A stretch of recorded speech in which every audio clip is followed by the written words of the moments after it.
Bienvenue une fois de plus, chers téléspectateurs. Cette fois-ci, sur ce plateau, nous recevons le professeur Ayola Hakim Adenyika. Il est le directeur du Centre de recherche médicale de Lambaréné. Avec lui, nous allons nous entretenir un peu plus sur la communication de ce jour. Bonjour, professeur. Bonjour, madame. Alors, est-ce que vous pouvez revenir un peu sur les grands points de votre communication de tout à l'heure? Ma communication de tout à l'heure est portée principalement sur la situation du paludisme à nos jours, sur le plan mondial et en Afrique et au Gabon en particulier. Donc, nous avons essayé de faire le bilan, comment on appelle ça, une revue de la situation épidémiologique du paludisme depuis 2020, depuis 2000 à 2020, surtout en période de l'épidémie de la pandémie du Covid-19, où nous avons remarqué que la pente descendante que nous avons connue depuis 2000 à 2010 et 2020 a commencé, il y a eu un petit pic, mais que nous avons attribué à tort ou à raison à la pandémie. Donc on va voir plus tard si cette petite pente défavorable va rechuter parce qu'on a repris les activités de lutte que nous avons abandonnées pour nous occuper de la pandémie. Donc, voilà.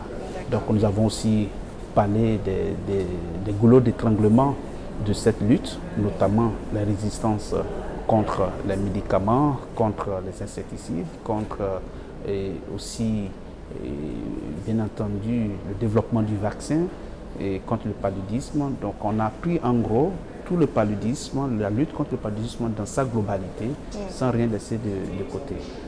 D'accord, pour mettre un peu l'accent sur le vaccin du paludisme, quelle est l'efficacité à nos jours du vaccin du paludisme? D'ailleurs, d'abord pour commencer, il y a un seul vaccin qui a été recommandé par l'OMS. C'est Mosquirix, que nous avons la chance d'évaluer ici au Gabon, qui a une efficacité qui tourne autour de 40%.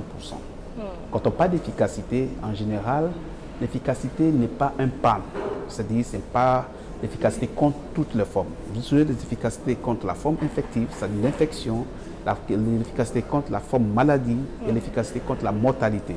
Donc au jour d'aujourd'hui, nous pouvons dire sans nous tromper que contre l'infection, l'efficacité est un peu faible.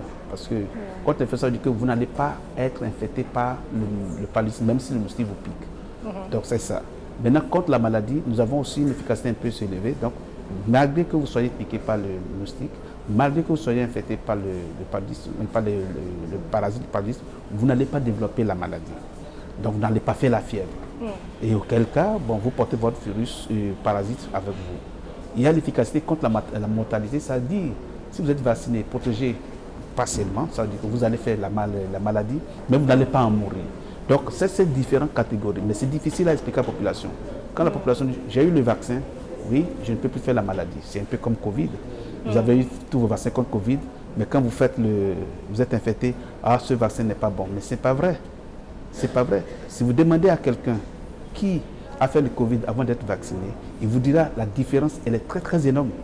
C'est-à-dire, lorsque vous n'êtes pas vacciné, et si vous n'avez jamais été infecté par le Covid-19, parce que le vaccin c'est comme une infection.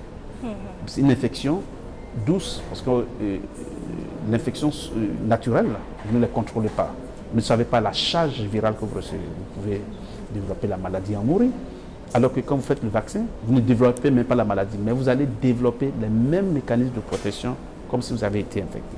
Donc celui qui est vacciné, il a une protection contre une forme de maladie. La forme grave, ça c'est clair, et parfois même contre les formes frustres.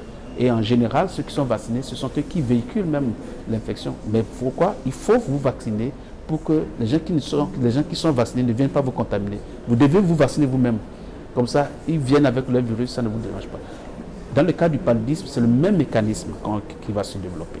Donc, il y aura des vaccins qui vont agir à différents stades pathologiques de la maladie. Nous avons plusieurs types de vaccins. Bien entendu, comme on a dit ce matin, vous avez le vaccin contre la femme enceinte qui est en train d'être développé. On est loin de là. Le vaccin contre la transmission qu'on est en train de développer, on n'est pas encore là. Et il y a beaucoup de travaux, je dis des milliers de travaux dans le monde entier qui évoluent. Nous avons parlé aussi du dernier vaccin développé par les collègues d'Oxford en Angleterre, qui a été évalué au Burkina Faso, qui a donné un peu d'espoir.